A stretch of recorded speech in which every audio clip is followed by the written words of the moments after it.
kolmas koht ja pronks 7,12 sekundit. Spordiklubi Pits esindaja Kirill Vassiljev.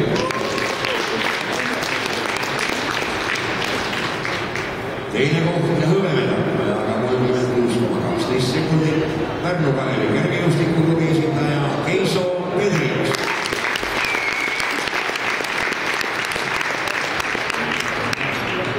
Võit, kuldmedal ja Eesti meistritiitel ajaga 36,10 sekundit. Pärnu spordiklubi Altius esindaja Rait Meesal.